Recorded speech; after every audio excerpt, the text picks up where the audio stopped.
In 2001, a man in Germany posted an advert. And in this advert, he was looking for someone to unalive. And to his surprise, he got over 200 responses from this advert. Hi, this is Junior, and if you're a fan of true crime, this is the channel. I'll make it simple as I can. Just make sure you subscribe or follow, and let's go. Armin Meiwes grew up alone. His father abandoned the family when he was only 8 years old, and his mother was a very controlling woman. Obsessive, she homeschooled him, isolated him, and by all accounts, she made him completely dependent on her. When she died in 1999, Meiwes was left alone in a massive, crumbling farmhouse in Rothenburg, Germany. It was just him and his thoughts. And his thoughts were dark. Dark, dark, dark. Since childhood, Meiwes had fantasized about consuming another human being. And this was not out of rage, not out of hatred, but he described it as intimacy. A desire to consume someone so completely they would live inside him. He said he tried to suppress it for years, but the internet arrived. In 2000, Meiwes discovered a website which was called the Cannibal Cafe. Now, the Cannibal Cafe was a real forum where people with cannibalism fantasies gathered online. He posted an ad. It was simple but very disturbing. He was looking for a well-built male from the ages of 18 to 30. And this said person would be wanting to be slaughtered and eaten. To Meiwes' surprise, over 200 people responded. Most were curious and some were fantasizing. Meiwes exchanged messages between a lot of them, but most of them said they were not serious enough about being eaten. Then, in 2001, a message came in from a 43-year-old computer engineer who was living in Berlin, and his name was Bernd Jagen Brandeis. I can't pronounce that, but and he was completely serious. The guy was dead serious about this ad. Now, Brandeis is part of the story that most people don't talk about.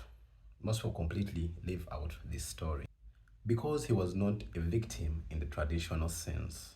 Brandeis had a good job.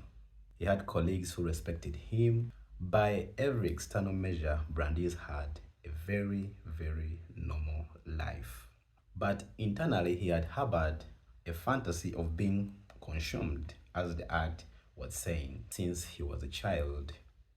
Unfortunately, he had never told anyone about this. And when he saw Meiwes' ad, something inside him clicked. He never told anyone where he was going. He withdrew cash, he withdrew money, hard cash. And he took a train from Berlin to Rothenburg, Germany. On March 9th, 2001, Brandeis knocked on Armin's door. He walked in willingly and he never walked out. Meiwes filmed everything on a video camera. I won't go into graphic details because TikTok will take down the video obviously. But what the tape showed was that Brandeis remained conscious and cooperative for a significant portion of whatever happened. Before the incident, Brandeis took a lot of sleeping pills and a lot of alcohol. I don't know, maybe he didn't want to feel a lot of pain, so he took all this. On the other side, Meiwes read a novel from Star Trek and as he was waiting for all this effect to kick in, so he could start doing what he wanted to do to Brandeis. And Brandeis lost conscience, and as he lost conscience, Armin ended his life. Over the following weeks, Armin consumed approximately 20 kilograms of human flesh from his freezer. Remember, this was Brandeis. He later told investigators that he felt like Brandeis was always with him, that he finally wasn't alone. After the incident, Meiwes wasn't called for over a year. He was undone by the internet, the same place it all began. He again posted looking for another victim, and a student from Innsbruck, which is in Australia, saw the post and was disturbed enough to contact the police about this advert. In 2002, officers raided Amaz's farmhouse.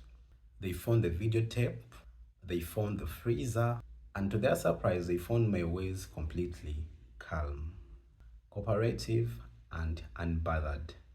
And after the police raid, he completely confessed everything. In this case, the German legal system had a very, very big crisis, as we're going to see. Remember, Brandeis had consented to this act. He wanted this, and he traveled to Meiwes voluntarily, so this made him a willing participant. And Germany law had no statute for consensual killing. The first trial in 2004 convicted Meiwes of manslaughter, not murder. The sentence was 8 years and a half. Germany erupted, legal scholars, the public, the victims' advocates. Everyone was very outraged by the sentencing, and the prosecutors appealed. The second trial was held in 2006 and it considered everything. The court then ruled that regardless of consent, Meiwes had acted for sexual gratification, which made it murder under German's law. And the new sentence became life in prison. He's been behind bars ever since that trial. Over the years, Meiwes has given a lot of interviews. He says he feels remorse, he has found religion, and he works in the prison garden. He is also a vegetarian as we speak, and the farmhouse in Nottenburg still stands. The videos of the incident were all destroyed by court order, but the investigators who watched it said it was the most disturbing thing they've ever watched in their entire lives.